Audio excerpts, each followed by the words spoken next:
Sometimes people will ask, when is the best time to visit a place like Indianapolis or where I am right now? And actually, it doesn't even matter where I am right now, because just about everywhere in the Indy Metro is going to be pretty much the same all year long, with just some tiny minor variations.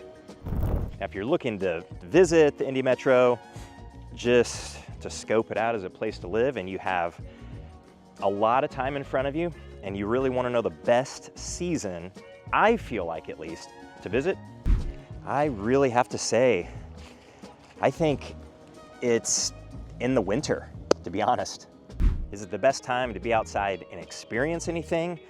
No, not at all. This video, though, is being filmed in February, and I would say this is probably a pretty good time to be here to explore a little bit, not entirely, but at least a little bit, and it's freakishly warm. It's like 60, almost 65 degrees right now. In fact, I'm wearing sleeves and I'm on the border of actually not wanting these things to be here. But you can definitely tell that it's winter, because when it warms up like this, I'm on this little crushed gravel path in Prather Park in Carmel, and you can actually even see over here is a bunch of people running, not a bunch, but a lot more people than what you would see here, let's say last week when it was about 20 degrees, running, walking. It's a school day, so really no kids out. That's for like around noon or so, but later on today, there will be some people out here, definitely. So February, a great time to visit. I'll give you the reasons why.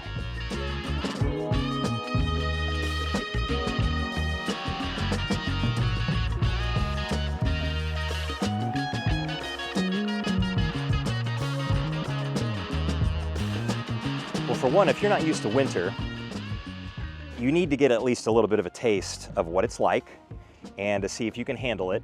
Now, I would actually say I'm sorry if you came in February and the weather was like this, because this is freakishly warm and you might get the wrong impression. But just over here, underneath this evergreen tree, you can see a pile of snow.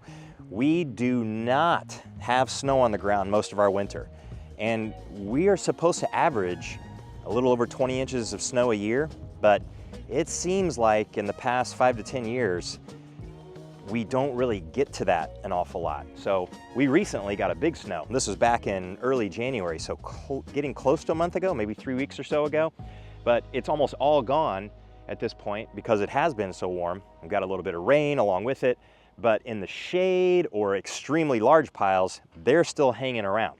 So it'd be really good to know if you can handle the winter, what it's like, what it feels like, if you're from Southern California or Southern Florida, or maybe somewhere in Arizona where it doesn't really get that cold. Even Arizona, though, does get a little bit cold, but it can be a lot more extreme here. And can you do that? Also, if you're from a place like Chicago or Minnesota or North Dakota, Wisconsin, it might be a pretty good opportunity to come here and just to see exactly the weak sauce that we have in our winter. It is not nearly as harsh as the winter that you have. The winter comes earlier for you, especially compared to here, because September is actually really quite warm here. October is still pretty warm. By the time you get around to Halloween, then it can start to fluctuate a little bit, but Halloween could be like this. It could be in the 60s, it could be perfect. It could also be in the 40s and just be a really rough trick-or-treating experience. But November gets all over the place, but really it's still not that bad. Any more Christmas in December is really not all that bad. It's in the 40s most of the time. So if you're from way up north and you're used to having snow on the ground by Thanksgiving or Christmas, you're probably gonna be surprised here at how non-wintry it really is.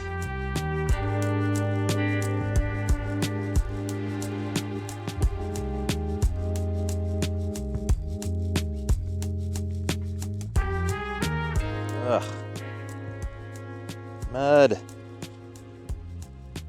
Yuck.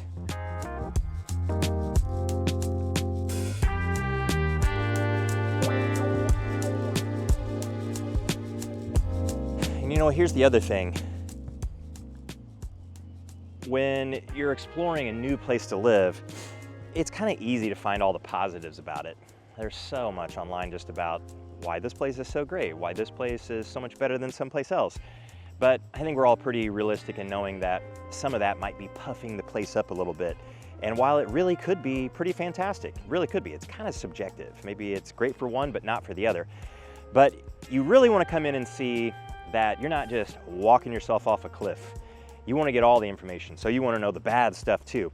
And when you come to a place like Prather Park here, while this place is actually really pretty, it's enormous and it has trails going all through here, but it looks really different right now because you wouldn't be able to see any of the trails out there during the spring, summer, fall, because all of that undergrowth or all of the brush there, the grass would grow up, and walking through there, if I were standing here, you probably wouldn't be able to see anybody back there. The White River's over at that tree line, just at that pretty far tree line from us here. I don't even know what I'm trying to say. But you wouldn't be able to see anybody because there'd be so much growth. The leaves would all be filled in, the grass would be grown in. So this place really, I would say, at its ugliest. This is as nasty as it's going to look. And now today you can get out and experience it, but usually if you're rolling through here in February, it's gonna be 30 degrees or 25 degrees or something like that, and you're probably not gonna get out very often, but I wanna see what it's like, at least. And the other thing is that if you get in here January, February, March, maybe December, something like that, and the weather is pretty nasty, what do people do? What do they do in the winter? Now, there are a lot of people here like myself, we really like the winter. I like the fact that it is cold and nasty. It gives you just a little bit of a break somehow mentally from the go, go, go, and the weather is really nice outside, and we get so much daylight, so much daylight. It is light in the summer especially, really late here. In the peak, it's very light at 9:30. So at 10 o'clock at night, you can still see some light in the sky. So that's really tough if you're trying to get to bed, especially at an early time with your kids and all that. It's tough. So I like a break from that when it does get darker earlier. But it means that we are doing things inside more often. And so you probably want to get here and see exactly what it is they're doing. Well, people are doing all kinds of things inside. There are lots of places to go to do inside things with your kids. Sports activities, of course, like basketball and volleyball, and I mean, you just name it, gymnastics, all inside. But are we cooped up a little bit more? We are, definitely. It's harder to get outside. And you know, by the time you get into late February, a lot of people are kind of over it.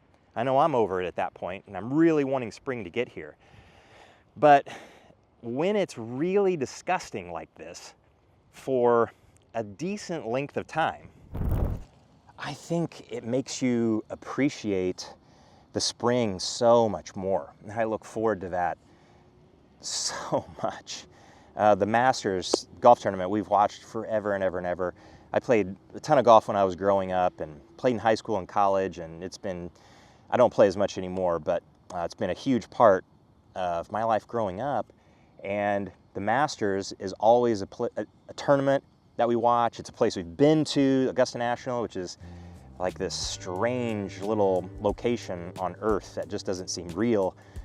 And it's always the gateway to spring. By the time the Masters is here, I mean, you just can't hold spring back anymore.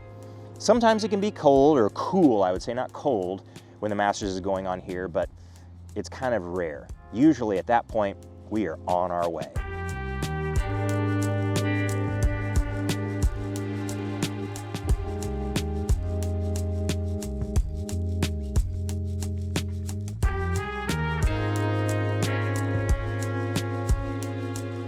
And if you like a change of seasons, then I think part of that appreciation, or that appreciation is part of living here. It intensifies things. Oh, it makes the spring so much better. Even though the spring honestly is not my favorite season, because sometimes, especially at the beginning, it can be so up and down. You can get so teased, you know, especially with a day like today in February. Are you kidding? I mean, I've got my head on straight. I know this is fake, completely fake, and it's gonna get cold again. But in March, you get these days, and then a day at 40, and like, oh, when's it gonna stop? So your appreciation is just higher. So if you can come here and think, wow, it's really cold or really nasty, I'm so glad to be back home in Los Angeles or wherever it is that you come from that might be warmer, or the weather is just noticeably better, that relief, that appreciation of being back in that environment, well, you're gonna get that every single year here. And then on the flip side of that, in the fall, after we've had a hot summer and sometimes even a kind of a hot, dry fall, even though it's phenomenal when it starts to cool off, really nice, you kind of get sick of it. Honestly, I get tired of the sun, I get tired of the heat, and it's nice to have it cool off and be a little bit nasty for a while. So your appreciation for it, at least for a lot of people, this isn't for everybody, but for me and a lot of others, it's there, and we do appreciate some of that winter. We know the appreciation for the spring is coming up a little bit later on. Ugh, I'm gonna ruin my shoes walking in some of this muck. So come on out in the winter, give it a shot. See what it's like, see what February's like, see what January's like. And if you need help with places to go, we can absolutely help you with putting together that itinerary. Places like Prather Park, which this isn't a tourist location at all. This is a place where local people that live in Carmel or Fishers, just on the other side of the river over there to the east, they come on a day like today to push the stroller, get the kids out to run around and play, get on the playground, which actually is on the other side of that parking lot over there. We've got a list of these places that we can send to you so you know where locals go, you know where the tourists go as well, but where do people who are living here on a daily basis actually go? Any time of year. So when we get these nice days in February, where are they heading? So any of those places are in our app, which is super easy to use, help you get familiar with any of the cities and towns that surround Indianapolis, and get you on your way with developing your own preferences. So reach out, contact information is in the description below, and we'll catch you in the next one.